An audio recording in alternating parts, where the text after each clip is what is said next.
Hello Tab Nation, it's your boy Tom, and today we're doing an expansion video based off what I'm showing you actually right now. If you haven't seen this video and what its purpose was, definitely rewind and go ahead and see that one.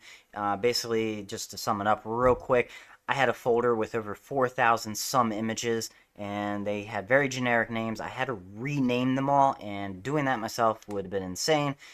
Instead, I just had this do it for me. It kind of just looked at the image and was like, here's what I think it is, rename the file. It helped me a lot. So this video is going to be the next step. I'm going to do it in a few ways. One is going to be with Python, continuing from this script, and the other one's going to be AutoHotkey's both version 1 and version 2. And it's a very good script. Obviously, you don't have to use it just because you use this script. It can be used for a lot of other stuff. So once all those images, those 4,000 some images were completed, I used the Git desktop to basically upload it to my GitHub, and from there, I need all those URLs for the project I was working on. And so I have an image called cat, an image called dog, but I need the full URL path name. And so this is just something that's going to simply create a text file for me that I can copy and paste into my project and instantly have access to all 4,000 some images. So this can be used in a lot of ways, honestly, than just URL renaming and stuff. But we're going to start with Python. We're just going to do import OS. That's all you really need. And then we're going to do our folder. Where are these images that I have? So we can do this. I did this before it went to the GitHub just because it was an easier way to do it. So the folder, we need to make sure we have this R, so this is raw.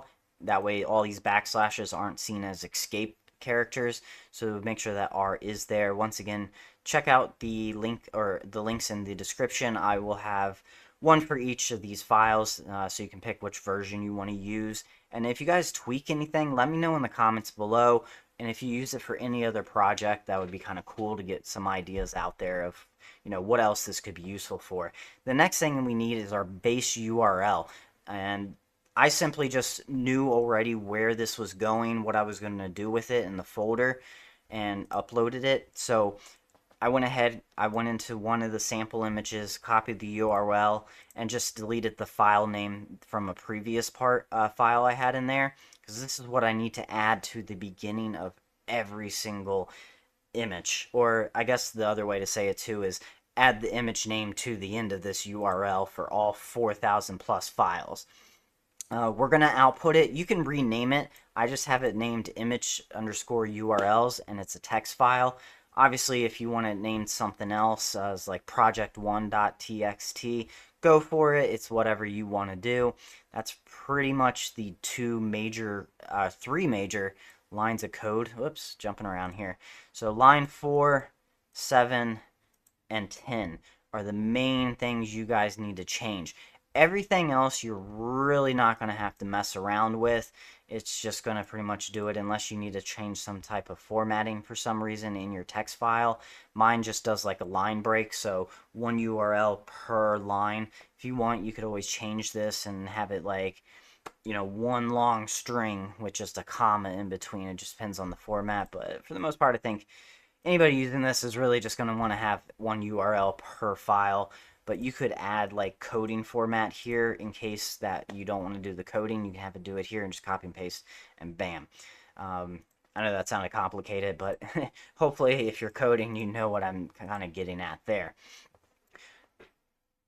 So, sorry, this is just going to run through. This is very quick. Even with the 4,000 images, I think it only took about 10 seconds to fully go through them all and do what I wanted. Obviously, if you're using way less than that, it's going to be almost instantaneously.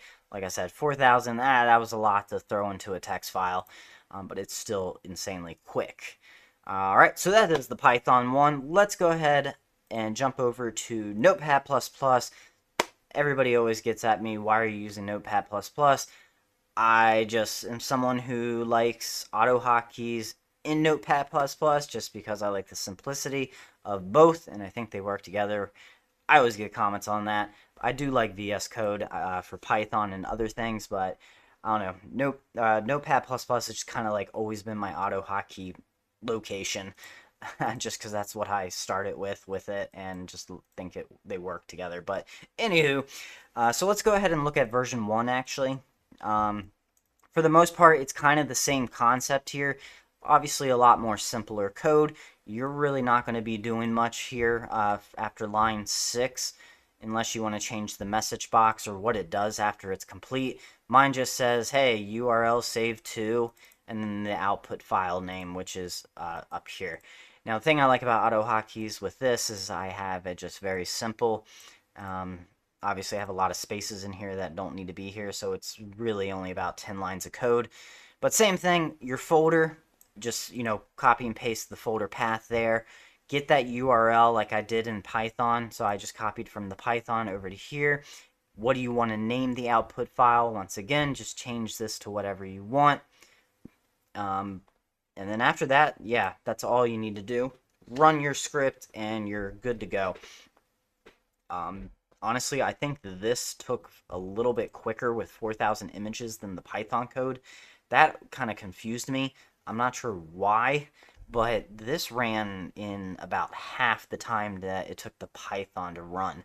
I'm not sure why. If you guys know why, that would be interesting, because usually the Python is a little bit slower to start, usually, but once it's running, it's very insanely fast compared to AutoHotkeys. This was a weird incident, and it could have just been something going with my computer at the time. Who knows? But yeah, version 2, I mean, honestly, it's just the same thing in a different format. But once again, that's going to be in the description below for you guys to check out. You're going to want to just, once again, change the folder name to whatever your path is here. Unlike in Python, we do not need that R in the front, just because in AutoHotkeys, this is not seen as an escape character, so these URLs are raw right off the bat and just fine and work great. Once again, just need your base URL. Just make sure at the end here on both version 1 and 2, you're putting that slash and then nothing, because that after that slash, that is where your file name is going. So don't put like a placeholder file name there. Just leave it blank, and everything should be good. And then whatever your output image is going to be called, or sorry, your text file, you can change this to other formats, but honestly, for a project like this, I wouldn't imagine you guys really using anything else, unless you're creating some type of system file, depending on the project you're doing, but you can go ahead and change that, and just change any type of formatting. Once again, I got the N here, which basically stands for next line. It's basically like pushing the enter key, just so you know. You can change the formatting here if you need to, but for the most part, I think you guys are going to be good with just having that. And this is just going to run, loop through, and once again, takes like seconds at the most to go through the 4,000 plus files I had in here, so it's pretty quick.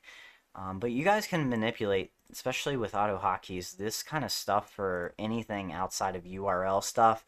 I mean, I can think of 10, 20 different ideas that you guys might find useful with this. If you guys have any questions, let me know in the comments below. Hope this helps, and I will see you all on the next one. Bye!